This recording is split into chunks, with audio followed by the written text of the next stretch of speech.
Sports Talk. Bobby Thompson, Julian Gallardi. We got some breaking news here on NFL free agency in regards to New York football. And we're going to start with Curtis, what happened last night around midnight when Ooh. Le'Veon Bell dropped his mixtape. We all were wondering where he was going to end up, and obviously you could see the huge smile on Julian's face. Is that he signed last night, a 4-year, $52.5 million contract with the New York Jets, with $35 million guaranteed. The max value of this contract is $61 million. So, you know what? I'm going to give the floor to Julian because he's earned it. Unfortunately, me being a Patriots fan, and obviously since the only thing we have done in the past 3 days is bring back Jason McCourty, which has been great, and re-sign some guys, bring back Brandon Bolden, John Simon, yeah. So, Jules, I will say, you got your guy, you got your star, so the floor is yours. Okay, well, Bobby, thank you so much for setting this up. And I have to say, I'm ecstatic right now. And as you should be. I've been on cloud 9 for almost 24 hours now. Almost 24. I barely slept. I'm running on fumes right now. I drank coffee before the show. I don't even drink coffee. So that's a fun fact. You don't drink coffee, but you had coffee. Yes, How bad did it taste? I had it. No, it actually tasted good, surprisingly. But the reason I had it was because I was literally falling asleep at like 6:30, 7 o'clock. Yeah, I was falling asleep before I got here too. I didn't sleep last night. No, it's crazy. But all right, let's go. Le'Veon Bell, Jets. Great, phenomenal. Best move I've seen in the past decade. That's how far I'm going with this. He's finally have a running back worthy of Curtis Martin's stature. I've been waiting over a decade for this moment, and it's finally happened. And on top of everything else, the Giants went the other way. We went one way. But now, this is Jets for now. Giants, we're going to take 2 calls on, maybe more, but we have at least 2 lined up.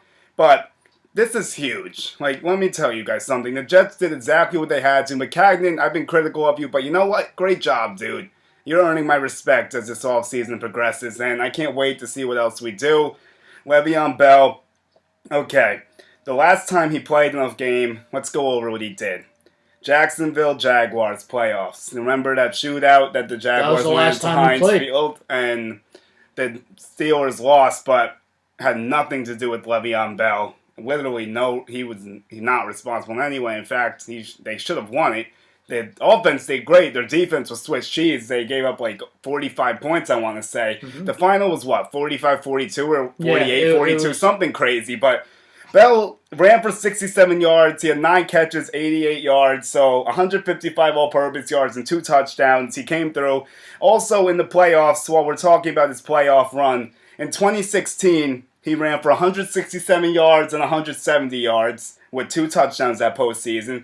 But then, fortunately, he ran into your team and he got injured. And that's the only reason why he didn't play good, because he only got 6 carries before he was injured. Bobby, what happened to him exactly? Can you refresh me? What was the injury? Because I know you definitely remember. In 2016? Yeah, what happened to him? From what I understand and what I remember, it was a groin injury. Okay. And there was sense that he could come back in, but due to the fact that D'Angelo Williams was running all over the place, they decided to run with him, in which I could tell you that really pissed Le'Veon Bell off. I'm sure it did. And honestly, you know what? The Patriots, that game, had a good game plan. They stuffed the box. They really didn't let him break free. And then if you saw the game in 2017, he ran all over us again, Le'Veon Bell. So with that, due to that injury in the playoffs, was a groin injury, which he sustained. He got hit, and you saw it in the clip. Right before he tried to make a cut, you saw him hold up a little bit. Yeah. So he could have came back in, which I was pretty happy he wasn't back in. Obviously, why wouldn't you? But that game was so one-sided, and it's coming up on 3 years. Wow. It was 2 years ago. Yeah. In theory, 2, kind of like 2.5 at this point. So basically, that was the last. So Le'Veon Bell, you know what? I will say this, due to what he brought to the Steelers and what he'll bring to you guys, is You want to know what he averages a game, Jules? And I have it, but you can tell me. He averages 129 all-purpose yards per game. That's a career best, and it's either better than the great Jim Brown. Le'Veon Bell has the most yards per game out of anyone in the history of the NFL at this rate in 62 games. You're not only getting an elite runner, you're getting an elite pass catcher as well. This is why I love this move. So the Jets, literally, you guys, I'll give you this. You guys haven't had a guy. Curtis, my boy, let's go, baby. Curtis, my good luck charm. But now, to get off top, did Le'Veon Bell pick his number or no? Well, what I'm hearing is that once Isaiah Crowell gets cut, he's going to take Marcus 20. May gets 20. And because that's his college number, and then Bell gets 26. Okay. So I think that's how that's going to go down. So that'll be great. I don't know anything about the presser yet. I'm waiting to hear when that's going to happen. I'm definitely looking forward to that. But like you said, this dude's a baller. Even though he missed the season, the whole stance with the money I'll talk to. But I want to break down the numbers a little more. So 86 rushing yards a game he gets with 42 receiving yards. That's what makes up his 129. And he has 42 touchdowns in his career, so a shade under 1 a game. I think it's like 0.7 something when I was looking at it before. Receptions, he averages 5 a game, so he catches the ball a lot. He runs it well. He breaks tackles. He's a good pass blocker too. I mean, he's a fullback. I understand people say we're paying you don't pay that much for a running back, but this dude's not just a back. He's a receiver. He's a runner. Well, obviously a back's a runner, but I mean, you know what I'm saying. He does everything. What's up? Oh, everything. A little hot news we're about to get to. We'll get that hold up. We'll get let's go through Bell quickly. I'm ecstatic, dude. Like, we got our playmaker, Darnold, the rookie deal. This is what you have to do. You surround him with playmakers. So now, Bell, Crowder, Anderson, Anunwa, Herndon. That sounds like a nice bunch. I could roll with those guys. I'd like to add another receiver, maybe A.J. Green if the trade market heats up. That would be phenomenal. But you're not getting A.J. Green. Imagine it comes down to Jets and Patriots for him. If we get into a bidding war for him, that would be something to see, huh? No, well, just watch. Imagine. Yeah. But that's nothing yet. A lot of stuff's been talked about. Rumors are flying all over the place now. Players are getting cut. Blake Bortles finally got released. Was waiting for that shoe to drop. Crow will be released any minute now. I don't know why he hasn't been yet, but it's probably something technical. Who knows? But so Bell and the Jets. Okay, we look at this team now. How do you view the team right now? I want to see your opinion without anything else. Let's say we go into the squad right now with C.J. Mosley, Anderson back, Crowder, obviously Bell. Where do you think this puts the Jets in wins-wise? I'm going to say 7-6 wins right now, at least, if we don't do anything else, I would say. What do you think? Maybe like 7 or 8. We'll see what happens. You know, these moves you made are a step in the right direction, but it's all about putting it together. You know, you guys are winning right now in March, but it comes down to winning in September, You're right. So, like I said, you know, like as I'm critical of the Patriots not signing anybody, like I said, you know, we don't win in March, we win in February. So that's the thing. So with that, the Jets 7 or 8 wins to start, but they will get better. They will have pieces. You know, they have the draft coming up. You still got some money there's more stuff going on. I'm just talking hypothetically, like in theory, like because people are like, oh, you're too premature with your playoff call. I mean, right now, yes, it's premature. We're not complete yet, but I have faith that we'll be complete. The 3rd pick in the draft is going to go a long way. Maybe we could even get a trade for some action if people want to go for Haskins or Murray or something if the Cardinals don't take him. Maybe Bosa falls into our laps, which would be phenomenal. Imagine we get Williams in our laps, Adams in our laps, Bosa in our laps. That's nice pieces. With C.J. Mosley, Avery Williamson inside. If Darren Lee can show up and Marcus May can return to form and stay healthy. The defense is formidable. The only problem that is going to be our huge Achilles heel that everyone is stressing to me, but I know, don't worry, corners. Yep. We don't have anyone really. And the guy we signed was an overpay last year. There's no way to sugarcoat it. That's just a fact. We have to hope he rebounds this year and can contribute in a better fashion than last year. Although he was hurt last year, He played well with Greg Williams, so I have some confidence. I'm not going to throw in the towel on True. I got to invest in him. I mean, we're going to need him if we're going to compete. Yeah, you're going to need him to really play it for his money, earn his money, that contract he got. So yeah, for sure, dude. So, also, let's get into the money aspect with Bell now, because everyone's going crazy over this, and people are saying, oh, he didn't win.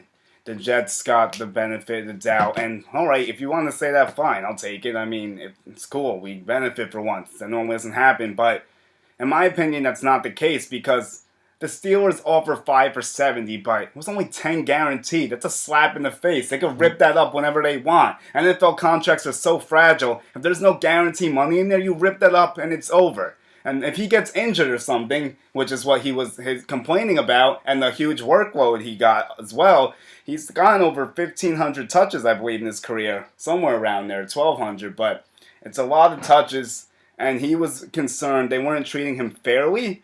And I agree with him because he should not have been franchised twice. He showed what he was capable of. The Steelers dropped the ball here. I took his side the whole time in this situation, but of course I wanted him in theory, but I still, even if he didn't sign with us, I understand why he held out. Because he's got to protect himself, and he's a running back. And running back shelf life is the shortest shelf life in the NFL. Also, they're saying he lost out on the money, but the fact that they're still missing, I don't understand why more people aren't talking about this, because they're so obsessed with the dollars in the contract. Where are you going to make more money, Bobby? In New York or Pittsburgh? What do you think? Well, it's off the fields. What do you think? New York, because it's a bigger market. Yes, than Pittsburgh. Exactly. Think about all the commercials he's going to pick up. I mean, Saquon Barkley was in like 2 or 3 commercials at least. He's already getting crazy money. He was a rookie without even proving anything in the NFL. Not to say he's not a great player, obviously, because Saquon's a great talent and a great player. And now there's 2 amazing running backs in New York, which is exciting. But Bell's going to get so much airtime. He's a big part of this team now. He's the face of our offense with Sam Darnold. Him, Darnold, Adams, that's a new big 3 for the Jets, and I love it. Yeah. And Adams was huge in getting Le'Veon. So Adams, thank you, bro. You were in his ear the whole time, and he went down to Miami to celebrate with him as well. I saw, which was cool. So that was great. Adams, great job, dude. Great leadership qualities. I'm happy he did what he had to, and the Jets made him feel welcome. They had the highest offer by far. And before we transition and maybe get to Odell, because we may have a caller soon, Curtis Martin was huge in this process.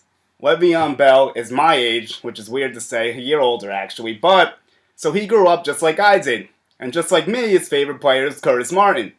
And he wanted to wear the green and white to be because of Curtis. He loved watching Curtis play, and that was one of the factors in him deciding to be a Jet, because he wanted to follow in his footsteps. And I admire that. And like we've said, finally someone worthy for Curtis to pass the baton to. I mean, Thomas Jones was a good player. I'm not going to disrespect Thomas Jones, but he's obviously not Le'Veon Bell. Everyone knows that. I mean, he was a consistent rusher of over 1,000 yards. And LaDainian Tomlinson was cool, and I loved having him on the Jets. He was also one of my all-time favorite backs. But still, we had him at the end of his career, so he was nothing compared to Bell either. No. And there's also no wide receiver that even comes close to his stature either. Except Brandon Marshall, but he only had 1 good year. I mean, Holmes and Edwards were cool, but they were nowhere close either. So this is why I'm going so crazy over this. This is like the biggest piece on offense we've had in 12 years. Curtis Martin walked away from the Jets in 2007. That's how long it's been. We had a defense, an offensive line. That's what carried us to those 2 AFC championship games with pedestrian quarterback play. So we're about to set up and transition soon. We're going to have the Odell talk, but in terms of this, you can tell me. The one other thing about this is that you're going to agree with, because I know you value defense a lot.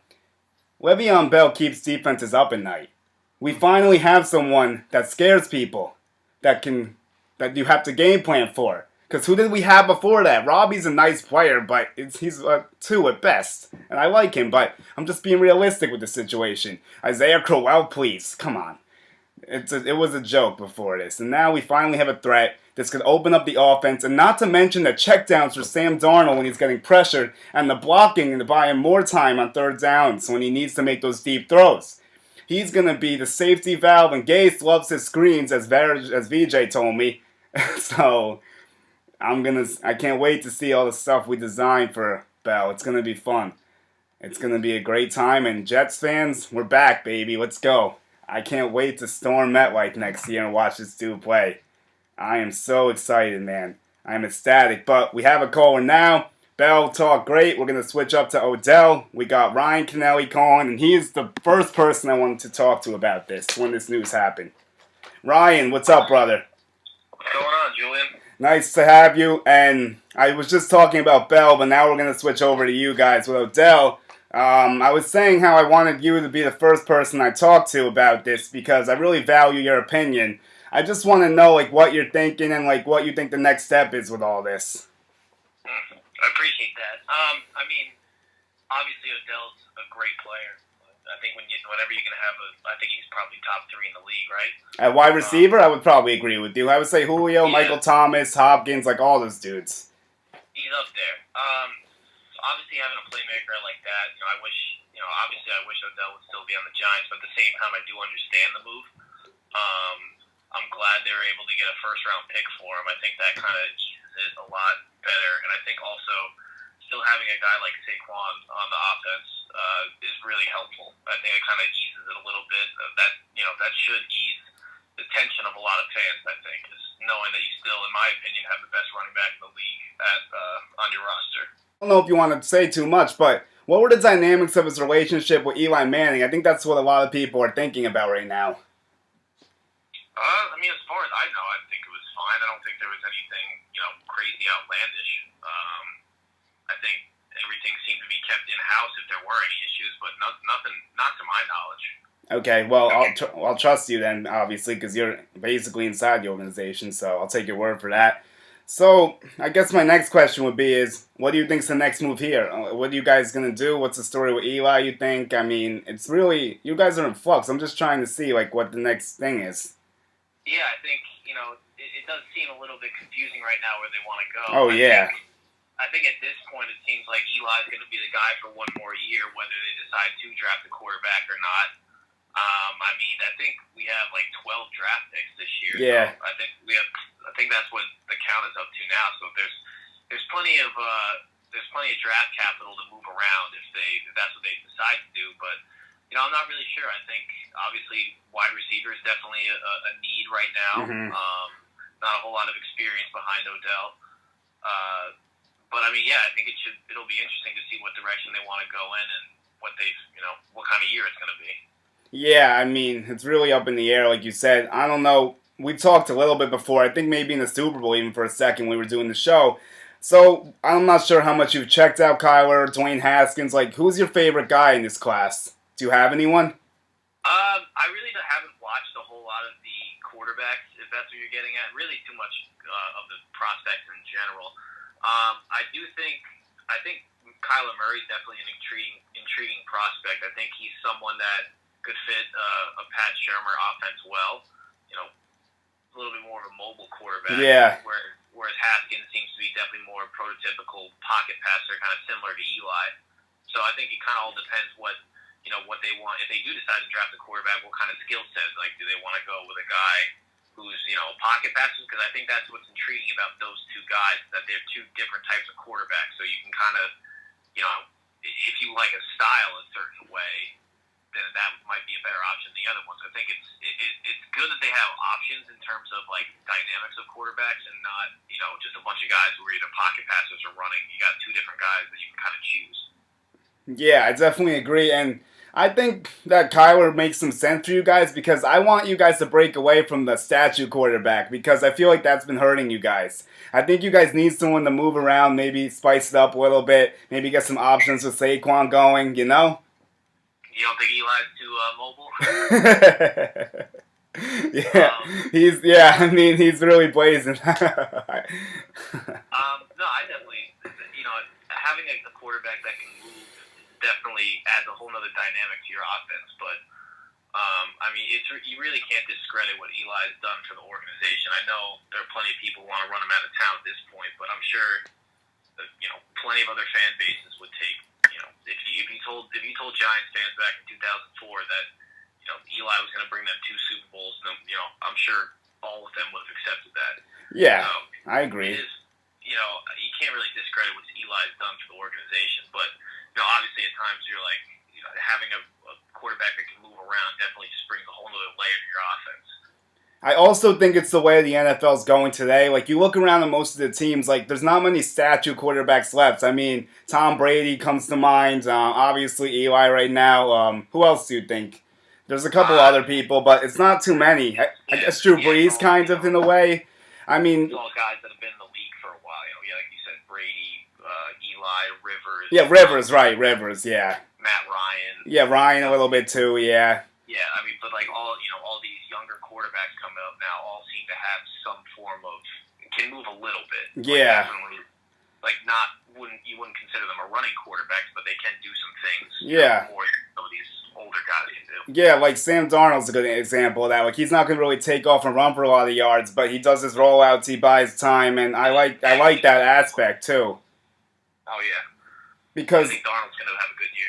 Yeah, I mean, I'm psyched for him and stuff, but all right. So I'll do some Jet stuff later, but I'm happy about that. But since I have you, I also want to know what you think about Jabril Peppers, because him coming back home is very interesting to me, and he does fill the void left by Landon Collins, which I'm also curious as what you thought about that. Did you want Collins? You understand why you guys moved on from him? What did you think about that situation?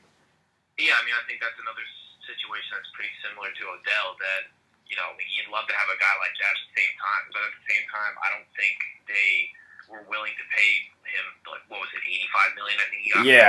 Yeah, that was a lot. I was surprised. And I think they knew that. I think they knew a team was going to overpay him, and they definitely pay him more than they were going to be willing to pay him, and kind of knew that, he said he wasn't going to play under the franchise tag, so I think it was just kind of like, all right, well, he's not going to play, so let him test the market. But that wasn't a shock that he got that much money. I expected him for someone to pay him that kind of money. Oh, really? I thought it would be like, I knew he would get money, but I was surprised by the 6 for 84 a touch. I mean, I know he's a good player and everything. I mean, it is the Redskins and they do that stuff a lot, so I guess I shouldn't be too stunned by it. So, Bobby, what did you think about all that? Because I still wanted to ask him more questions, so we'll see if we get him back, but he was saying that he understands why they got rid of Collins. He didn't really get into Peppers much. Maybe I could try to get that connection going again. Let's see what's going on with him.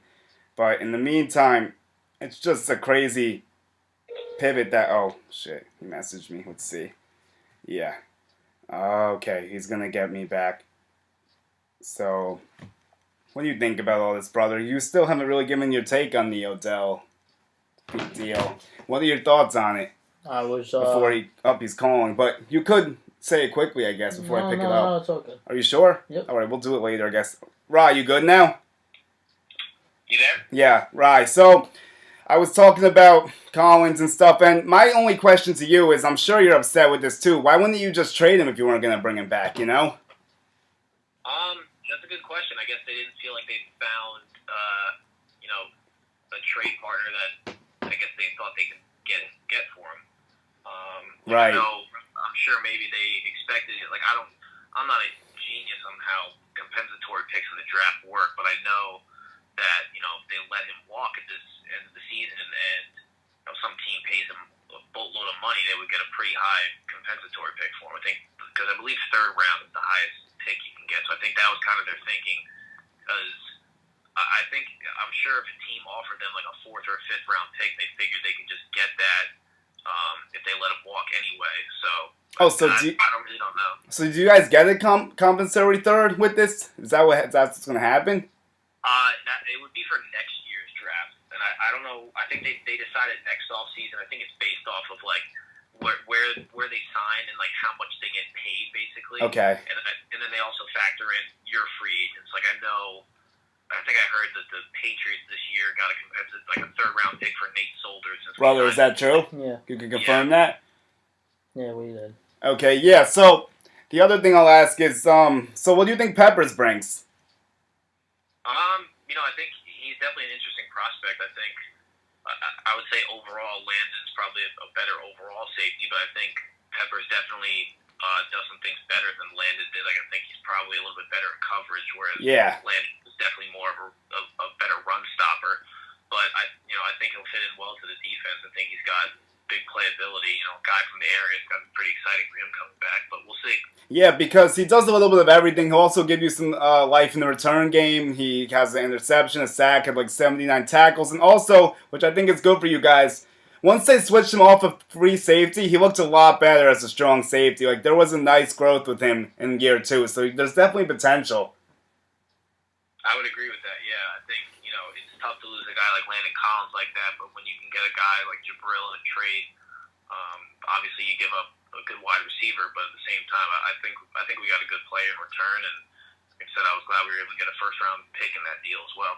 Yeah, the only thing is, I was thinking you guys would get more, because they were saying potentially you could have got 2 firsts for him. I just would have liked it a little better if you guys would have somehow squeezed the top 10 pick. But you guys got your pick. You got 2 picks, and you did get a player at least. So it's not like you didn't get value for him at some respect, Yeah, and at the end of the day, like there's going to be plenty of knee-jerk reactions, and as there should be. Like when you trade a player like Odell, there's going to be a whole lot of wavelengths throughout the league. I think it's easy to sit back and criticize everything, but I think you kind of need to let everything play out. Yeah. How it works. It actually, yeah. I mean, they turn these picks into quality players, and I think people kind of get caught up and think that with trades and professional sports that only one side gets to win. When I think there are plenty of times when both sides can work out well. yeah, there's that. Yeah. Oh, my bad. Go ahead. Sorry. No, I was just saying. Yeah, I'm good. I'm just saying. Like we'll see what happens. I think it's obviously it's easy to think that as a Giant, I'm sure plenty of Giants fans are upset when you lose a player like Odell. But at the same time, you gotta kind of wait and see how this thing plays out. Yeah, it actually, I'm going to say 2 things about this. It actually reminds me a lot of the Kristaps Porzingis trade in a weird way. Even though it's different sports, like, I was freaking out when we traded Porzingis. I was like, why are we doing this? Like, what's going on? Like, we just traded our best player, but he was injured, so it's a little different, I guess. And we have to see how it goes. Like you said, the Knicks signed 2. If they sign 2 free agents, then it's a huge win, and we don't need Porzingis. But if we whiff, then it looks stupid. Yeah. Just like you, if you whiff on your draft picks. You also, we also made a trade with the Browns a couple days before that with the whole Olivier Vernon for the guard that we tried. I forget his name now, Zeitler. Yeah, Kevin Zeitler. I like that move. I thought that was a good move for you guys because you needed to clear Vernon's cap and you needed line help. So I thought that was 2 areas you address. And so we basically got if you can basically combine those 2 trades, and we didn't give up any draft picks in either of those trades. I think the one we traded for them we got back. Yeah, you did. They canceled the picks. I actually saw that today. I was surprised by that. So it basically, yeah. Yeah, in essence, it's kind of like you shipped off Vernon and OBJ for a third, the first, obviously Peppers and Zeitler. Yeah, so I think if you factor in that other trade, I think that can ease the minds of plenty of Giants fans. I'm sure everyone's still upset about losing Odell, which I don't really blame him. He's a very good player, but at the same time, I think the Giants definitely got better in some aspects. Yeah, they did, and my brother was obviously very upset. That was his favorite player and stuff. A lot of it was also a lot of guys' favorite players. Like the same thing with me and Porzingis. Like that's why the initial reaction is like, "Damn, we just traded our best player." And like I said, I think really what could ease the minds of Giants fans is just kind of knowing that you still have a guy like Saquon on the roster, who, in my opinion, if you can have a valuable running back who can catch and run, to me, it's more valuable than a receiver because you can find ways to get him the ball. I think if we didn't have Saquon, I could see why more people would be upset at that. Yeah, that's also why I'm happy with Lev Bell because he does exactly what you just said. Him and Saquon are pretty similar, actually. Like they do a lot of the same things. They're both complete backs. They both catch the ball a lot. So it's good. I agree with you. The back is more valuable than the receiver, and you know this probably better than me. What diva wide receiver has won a Super Bowl? That's kind of everyone's argument. You look at guys like obviously Odell can help you win a Super Bowl. Of course, yeah. Like a guy like that's going to take away his talent on the field is going to take away. But at the same time, you look at, the Patriots last year. It's just they seem to just funnel receivers in and out. Yeah. Even the Rams, like they didn't have like this stud number one receiver. It obviously having it's better to have more good football players than not. Right. But Yeah. Always. In my opinion, I'd rather have a complete running back who can impact the game running and in the passing game as opposed to just a receiver. Right, yeah, because that's why I was so adamant for Le'Veon Bell. I mean, some people complain that you don't pay a running back like that, but he's more than that, like you said. Same thing with Barkley. And we don't have any star wide receivers right now either, so I hope this plan is a proper plan. I mean, we'll see. I don't know if, anything's going to happen that'll change that, but right now, we don't got any receivers to jump off the page. Le'Veon's our best player by far, just like you with Barkley.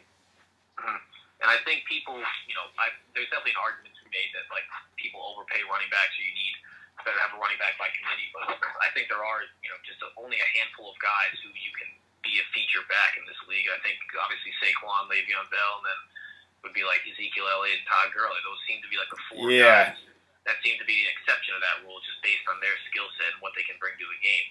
Even outside of that, I understand why people would think that the running back isn't as valuable. When you look at those four guys especially, they can change a game just themselves. Yeah, they can. I agree. I would also throw Melvin Gordon and David Johnson on the little outside of that cusp, maybe in the 5-6 range. I like those two guys too. I'd agree with that, and I think Alvin Kamara can fall. Of course, Kamara. Wow. How would I forget Kamara? Jeez. He's a very good back. I think he's definitely impacts more in the passing game than the running game. He's also a very, very good returner. Yeah. But, I think those top four guys, and I hate to say it, but, you got to kind of see what happens with Le'Veon Bell after kind of taking a year off. But yeah, there are some negatives with Bell. I'm just really happy because we haven't had anyone like this since my boy Curtis. So, even... Yeah, so even if he busts, I won't be mad at the GM or anything. We had to make this move. But is there a chance to bust? Sure, he hasn't played in a year. He has some off-the-field concerns. I mean, I'm not concerned with the out-of-shape thing as much because he's got 6 months to get back in shape. And I've seen the videos of him working out, so he hasn't been... I'm sure he took a lot of time just chilling, but he's not doing it anymore. At least you'd hope not, right? Yeah, well, yeah, exactly. I mean, I can only see so much, so I don't know everything. You're right. But we'll see what happens. Yeah, it's definitely an exciting move. You're a Jets fan. I think, I think chances are Bell returns to the back that he was, but we'll see. I don't know what that contract is like. I don't know if, maybe it doesn't work out after a year. What's the penalty for getting rid of him? But that's what they feel the direction is, or he's not the same guy. Because, he is getting a little bit old, right? He's getting close to 30, I think. Well, he's 27 right now, so he'll be... Okay, he's younger than I thought. Yeah, so... He's 28, 29. Yeah, he's 27 right now, and he turned 28 at the end of next season, so I think he's got at least 2 to 3 good ones. The fourth one could be questionable, but... The way I think this is structured, it's 35 guaranteed, so I'm assuming we can cut the cord after 3 years. That's my guess. Yeah, I feel like that's how those deals work out. I was never big into stipulations with contracts and whatnot. You kind of usually just let other people tell me. Right. Yeah. I never got into those. But. Yeah, I like to crunch numbers sometimes. I've been learning a little more about that, so that stuff interests me. Also, incentives can get it up to 61, which I have no problem with because I'm sure as long as he's healthy and plays how he can, he'll easily earn those. Yeah, and having a guy like that can definitely help a quarterback like Darnold who's still developing. Yes, I'm very happy for Sam. This offseason's a huge win for him so far. We just need a center to at least fix the line, maybe some other lineman. But, right, thanks, man, for calling. I just got to do some other stuff. We might have, one more person, but this was a great phone call. I definitely got some good insight out of this. No problem, man. Is Bob there with you? Yeah, Bobby. What's up, man? What's going on? I just got a question for him. What's up? So, I've been on Twitter. I've been seeing you getting a little antsy over, I guess, the Patriots being not as active as you would have liked. Here we go, Bobby. Go ahead. Yeah, I would like them to do more, but obviously, they don't. That's not their forte. It's just annoying seeing all these good players going elsewhere, and then we just sign, these special teamers, and then out of nowhere make a deal 3 weeks later. I just want you to, you remember that you have been in the past 3 Super Bowls, right? Yeah, I do. Yeah, I do, yeah. I just want to make sure you remember that. I don't want you to, you still got a good football team. It's going to be okay. You might be back there again this year. Yeah, and you guys always replace all your guys who lose anyway. I don't even get why you're sweating this. Like, you guys just let people walk and recycle people. It's just so annoying. I hate it. As a Jets fan, it sickens me. I don't even understand what you're worried about. You just won the Super Bowl, dude. Like, what are you stressing about? And I'm a Jets fan telling you this. So that shouldn't mean a lot to you. He wants to act like he's a struggling fan, so you feel like what the rest of the 31 teams do. I know. He just has to challenge himself. He gets bored sometimes. He's winning too much. I guess, right? I don't know what that's like, man. I really don't. But it looks like I got another call coming. Rye, thank you so much. I'll see you soon, bro. I'd love to talk to you more about this in person sometime. Definitely. All right, have a good one, Rye. Oh, no problem. Okay, well, Scott's about to call. But, brother. What? So what do you think about everything that he said? Spot on. Scott, what's up, bro? Hey, are we on live? Yeah, Scott, you're on, bro. We just had Ryan Kennelly. Alright, so the big discussion, I've been waiting a long day for this moment. Go ahead, Scott. We go back to 2014. Alright, so we go back then when Odell Beckham was the prospect at LSU. And already, I remember when they drafted him, I'm like, man, like this guy had a lot of injury concerns. He's coming off a major surgery in February, and I was just like, I don't know how to feel about this guy. And you know, in 2014, he had one of the best seasons in NFL history, possibly for any wide receiver. He had 91 receptions for 1,305 yards, and he led the league with 108.8 yards a game. And that was only in 11 games that he started. Yeah, he was a stud, I remember. Take that side with 12 touchdowns, but from there it really started to decline. You look at 2015 with Beckham, he played in 15 out of 15 games. He started off 15. He had 100 yards more and just 5 catches more while starting in 4 more games. And his yards per game dropped to 96.7. But those are 2016. But hold up. I'm gonna stop you for a sec. But did they drop a bit? Yes, but those are still good numbers. He put up over 1,400 yards. I mean, 96 is a lot for any receiver in a game, I feel like. Don't you? Like, don't you still think it's good production, even though it dropped a little bit? Yeah, no, there's nothing taking away what he's accomplished. But what I'm saying is that his numbers never matched his rookie season. Oh, okay. There was a game I remember when it was the Miami Dolphins, and Odell Beckham caught the ball with a corner and a safety right down the middle. And he was able to grab it, and because he has such fast speed once he has the ball, you give him just any space and he's gone. And the thing with them, they just couldn't catch him. And he did that a lot in 2014. He was able to get past the secondary route. Yeah. He was able to he'd run an excellent route, and he'd be able to do what he's doing. But anyway, I'm going to go back to some of the statistics I have written down. I just wanted to talk a little bit about my thoughts on the trade. And honestly, I'm probably playing devil's advocate here, but I think it's a really good trade. You got to look at what the value is. When Antonio Brown, who has consistently year in and year out shown that he's the best wide receiver in the game. I don't know how many touchdowns he had this year, close to 12. He had 12, I think. 12, actually, might have been 15. Bobby, how many touchdowns did B have this year? Like 15 or something like that. I don't even remember. Okay, yeah, I think it was like 15. But I think his yards were down, but it was like 15. I think it was 1,200 yards, 15 touchdowns. But yeah, AB is a freak. The only argument I'll say is that he's older than Odell. AB is 31. He's going to be 31. I mean, Odell is what, 26, 25? He's 26, I think, right? Yeah, he's my age. Okay, yeah. 27. Okay, yeah, so... Go ahead. You're right. No, you're absolutely right with Antonio Brown. And, you know, I think the age factor is something that kind of maybe scared teams away. But you also look at Antonio Brown has shown no signs of slowing down. He's been the best wide receiver since 2014. Yeah. He's had half a decade of being the number one. I mean, Julio Jones has made his case up there. DeAndre Hopkins has made his case up there. Even Odell Beckham at times has made his case up there. Michael Thomas now, you could argue, too.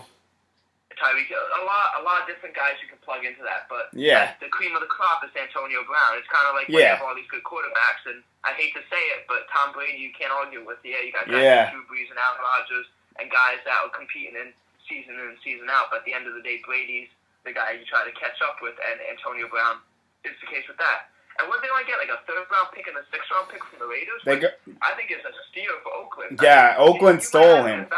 Yeah, Oakland stole him, dude.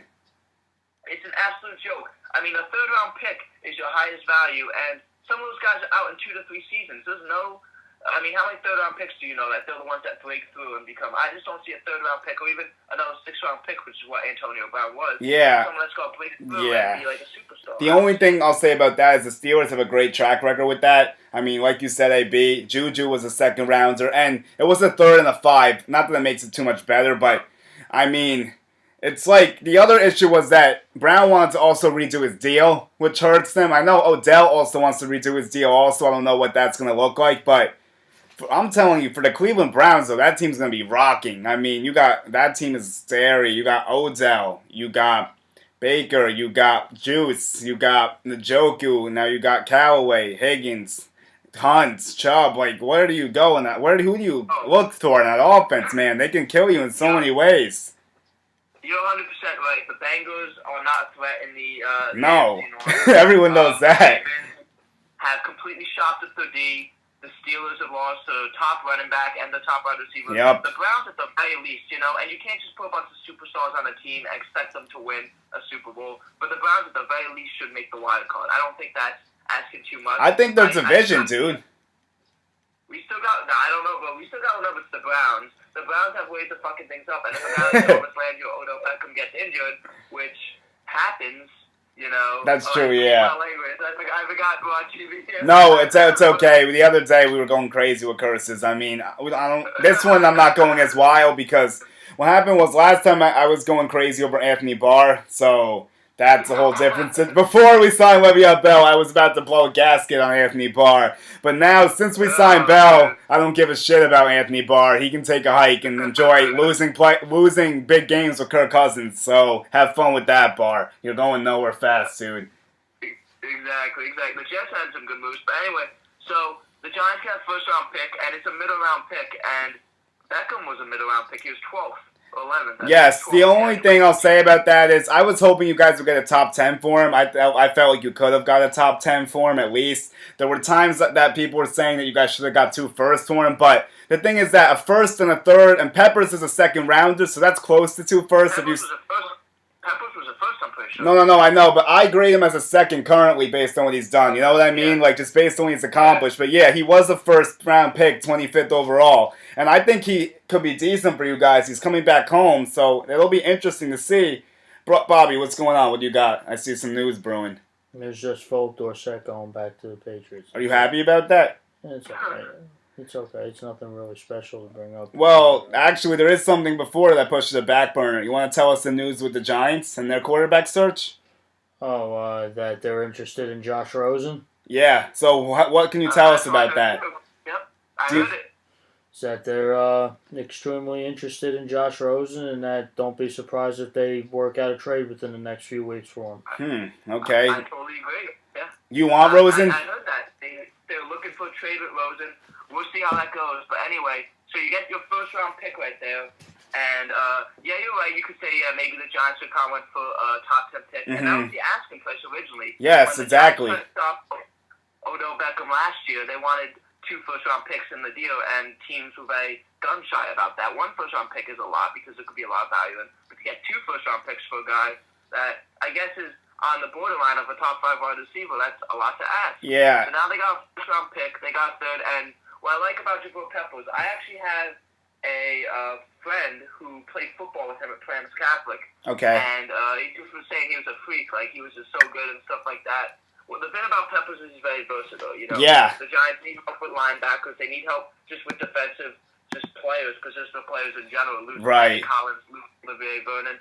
He also, they say he's great with special teams. Mm-hmm. So the Giants really like players like that. You had Mark Herzlich, you had Zach Diossi. The Giants like players that can be put into many situations. And right.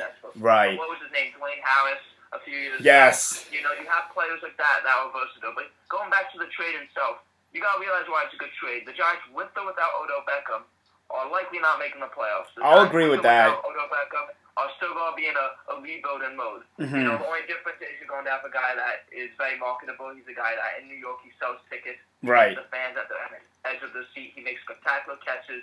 He's a great route runner, and he's probably the fastest receiver with space. Yes. You know what I mean? When he has a one-on-one matchup and he gets an inside route in, he is gone for a touchdown. Yes. But here's the thing. You look at the NFC East, the Giants, as I said, rebuilding. Washington's made some good moves to bolster the secondary. Dallas and Philly are the cream of the crop in that division. There's no reason for Beckham to stay, especially if you're going full rebuild. They're looking to shop for a quarterback, like you said, where it's going to be through this draft as one of their 2 first-round picks, or if it's with a trade with Josh Rosen. But, the wins won't really change much with or without Odell. And when Odell's been in and out of the lineup from 2016 to 2018, the win-loss column really didn't significantly change all that much. So, right. Yeah, you can make that argument, and I'm going to go back to this moment, and you're going to cringe at this, and Bobby will probably laugh at this. Ever since I took that boat picture, it's all been downhill, man. Like, what has happened since that picture? Yep. Like, that is the moment that I look at that tore that team up. Odell choked in that playoff game. He was horrible. There's no 2 ways around that. You can't sugarcoat that. He basically cost you the game, honestly. And, yeah. I mean, I don't know how it fell apart so quickly. You're trying to do these quick fixes, and you're not fixing it. Like, what direction is this team going in? You're definitely got to be scratching your head a little bit, right? Yeah, I'm not going to lie. I was definitely surprised. I honestly thought the Giants would draft the quarterback of the future and maybe give Beckham another year or 2 to see if he worked with a new quarterback. Because if Beckham couldn't work with Eli and then you bring this new guy in and he couldn't work with him, then I assumed that I honestly thought Beckham would get traded within 2 years. I just didn't expect it to be now. But I said Cleveland, and you did. I remember, right now, yeah.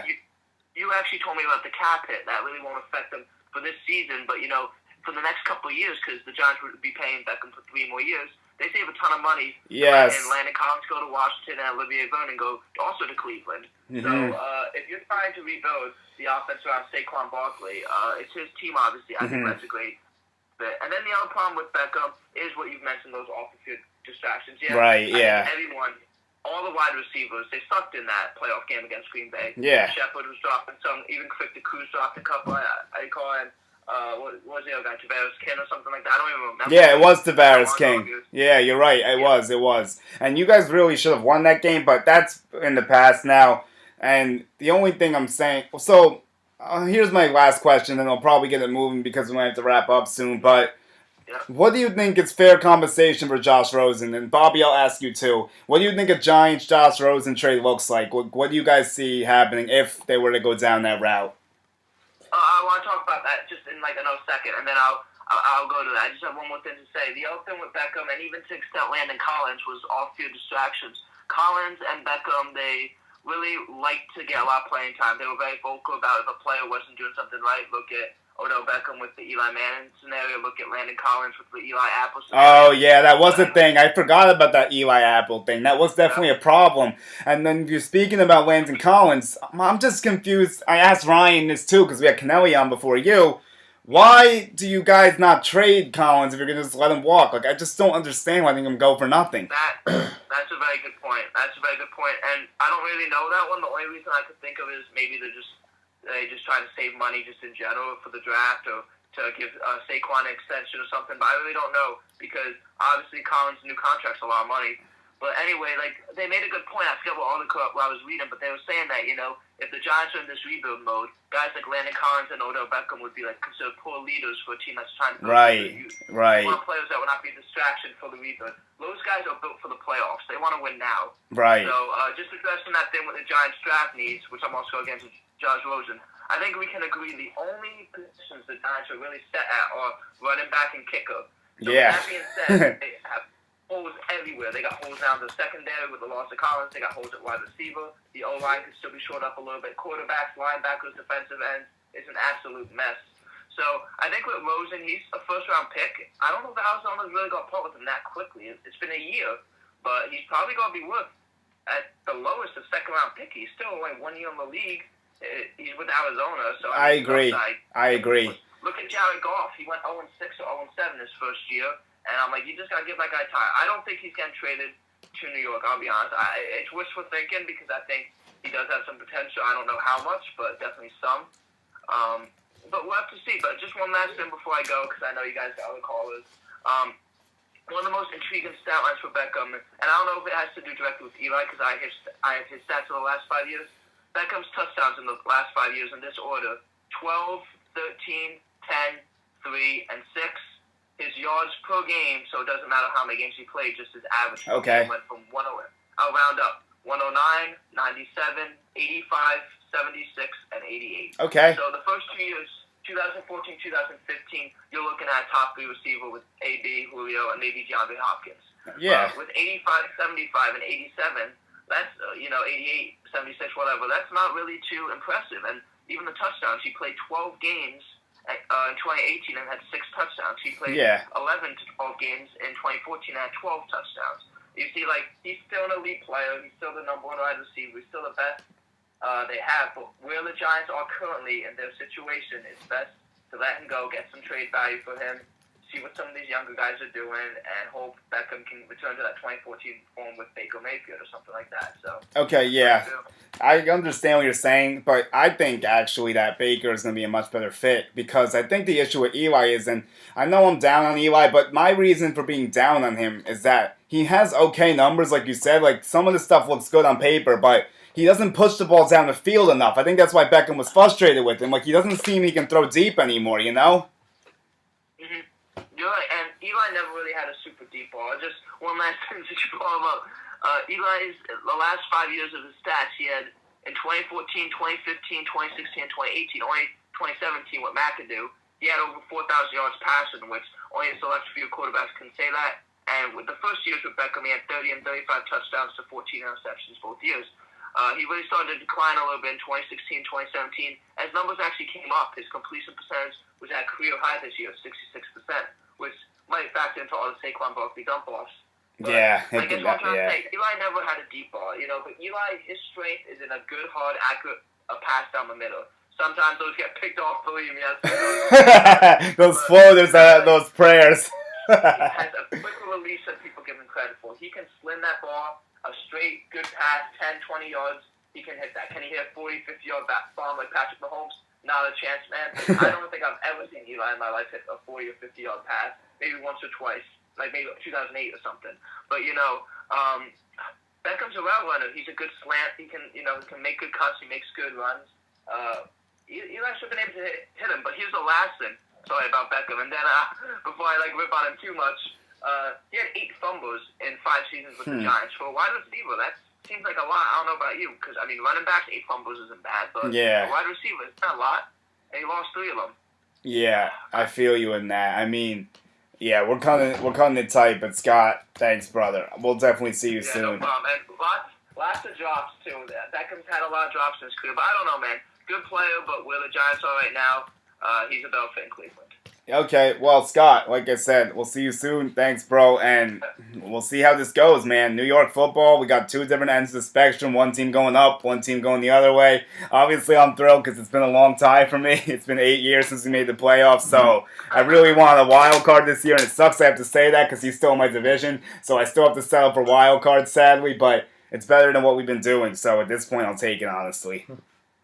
Let's hear about those Jets, man. Best of luck, all right? Enjoy the rest of the show. All right. Thanks, Scott. Okay, so you want to do a quick rundown of everything before we head out, of the moves today? Want to go through them, and I'll tell you my thoughts? Sure. So what do you think is the biggest move besides those 2 dominoes? What do you think the biggest thing that caught your attention today was? Was Earl Thomas going to the Ravens. That's a big one. Yeah. So he got 4 years. 55. 55, 30-something guaranteed, I believe. That was a good deal for him, especially off the injury. So he's got to be happy with that. Absolutely. So and they got Mark Ingram. Yep, they got Mark Ingram. What was it? 3 years, 15. Nice deal for it. They didn't overpay for Ingram. Nice value there. And the Saints went 4 for 14 with Murray. They only paid 1.5 more for Ingram. That's all it was. But the Saints are cash strapped. They don't have much money, so that every dollar counts for them right now, I guess. Yep. Unfortunately for them. And that's also why Brown probably wasn't pursued more heavily by them. So, besides Earl Thomas was big, Mark Ingram, the one that really had you scratching your head that we got to talk about as well, speaking with the running back market, Tevin Coleman of the 49ers. That was a confusing one to me, although also I was shocked to know that they were actually the team that was in a Lev Bell. They were the team that was almost going to come up and get him. They were going to be that surprise and almost spurned him, which is why I'm thankful that Anthony Barr stuns us now, because if he didn't do that, maybe our offer's not high enough. And Bell is greater than Barr by a mile. Yeah, so Barr we were going to experiment with. He wasn't even... What we were asking him to do, he hadn't even done since college. So, like, honest... I've said it a million times, but how it went was perfect. yeah, so... Also, Oakland, how about them, dude? They're really flexing up. What do you think about that Tyrell Williams move? Yep, they got Tyrell Williams. It was a good move. Last year they really didn't have receivers. Now they got a nice trio again. They let go of Amari Cooper. They didn't have Crabtree anymore. So yeah, they were really dry, as you said. So basically, getting Tyrell Williams and matching him with Antonio Brown is just smart as all hell. Mike Mayock has really done a great job so far. He's off to a tremendous start. So you know what? John Gruden said it himself. He said that. What did he say? He said that he wanted to get receivers and he went out and got the best one. So I agree. Yeah. And he with Tyrell Williams, it would be nice because you know what and. In San Diego, LA. Los Angeles, it's okay. Everyone does that. I always do it too. For the Chargers, he was overshadowed because of Keenan Allen.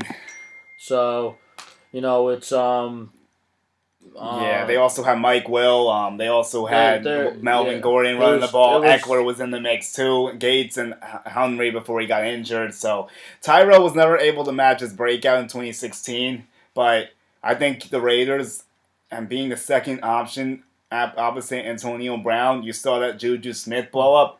I'm not saying Tyrell Williams is going to do that, but I could see him cracking 1,000 yards, maybe 10 touchdowns if Carr gets his head on straight. Nope. So, you know what? I think Tyrell could be a nice sleeper this year. I agree. So, with all that, the Raiders needed to get some help to protect Derek Carr. They got Trent Brown to help him, so that helps out. And for the receiving core, which was exceptionally weak, now they don't have to worry about that. Antonio Brown, Tyrell Williams, those two big weapons. Now they just need to go out and go get a running back. Yeah, that's going to be interesting. Which they could go get in this year's draft. Right. Also, I'm really shocked. Speaking of more running backs, because we're coming low on time, we're a little bit getting close to that hour mark, but Coleman could have went to the Eagles. I thought that's where he should have went. He would have been used a lot more than they're going to use him in San Francisco. But there is some news that I told you before the show about Jerick McKinnon. Mm-hmm. They could rip that contract and throw it out. There's no more guarantee money. Yeah. So I'm assuming that's the plan. It's going to be a two-man show with Beretta and Coleman, which is a nice two-man show. I think that's a cool mix. So, yeah. But he could have been the guy in Philly without much of a challenge. I guess their cap was a little tight because it's only $5 million. Like, it wasn't really that crazy. I agree. And I'm sure he would have liked him more, too. Absolutely. But that's a dead issue. So, other than that, so who do you think has done well in free agency? We've talked a little bit, but is there any other moves we're missing? I know there's been a lot of action today. For the Jets, I'll say we lost Roberts and Myers. Andre Roberts is a Buffalo Bill, which I'm not thrilled about, obviously. He's in our division now, which sucks. And Myers was a great kicker. Now he's in Seattle. Mm-hmm. So is there anything else that we need to talk about, you feel like? What other moves were made today? You think that anything that moves the needle for you? Not really, to be quite honest. Really, no. It's just... trying to think quickly, but... There's nothing really... Yeah. All the big moves all happened, so... Yeah. Now it's just about people getting cut. Eric Berry, who got That's cut. notable. That is notable. Got cut, and he'll be, quite frankly, I think we all know where he'll end up. He'll end up with the Cleveland Browns because they need a safety due to the trade that they did with the Giants for Odell Beckham since Jabril Peppers ain't there no more, so that's what they really need to focus on. Yeah, so Berry, the safety market shifted. The corners, we're going to have Poole in for a visit from Atlanta. Maybe John Sullivan's on the radar, like we hinted at before. Okay, before we end this, what are the biggest fish left? I got two, and I'm sure you agree with both of them. Justin Houston and Golden Tate are the biggest names right now to me. Who else pops off at you besides those two? I think Dominican Sue. That's a big one, too. One of them, I think that... Maybe Nick Perry from the Packers? No, he doesn't do it for you, really. My boy loves him, that's a Packers fan. Let's see, Ndamukong Suh. That's a big one. Jared Cook. We were talking about Jared Cook before. He's notable. You were saying you guys might get him. He's Which I hope visiting. doesn't happen. He's visiting with the Saints tomorrow, but we have preliminary interest. I mean, I would love to bring him in and match him with Gronk because Gronk is telling people now that he's leaning towards coming back. Oh, so he is going to come back. That's interesting. We'll Well, see. I think that's the note we'll end on today. We've gone through a lot. These last 2 days, me and you have really been tested. We've been really grinding. We've been tweeting left and right all over the place. Crazy developments all around the league. New York market shook. Some completely different directions. Giants down, Jets up overall. The future's looking different now. We play this year. So, for GNC Sports Talk, I'm Julian Gallardi. I'm Bobby Thompson. And we'll be back soon. Look for us on Selection Sunday. Those brackets are coming, so be prepared.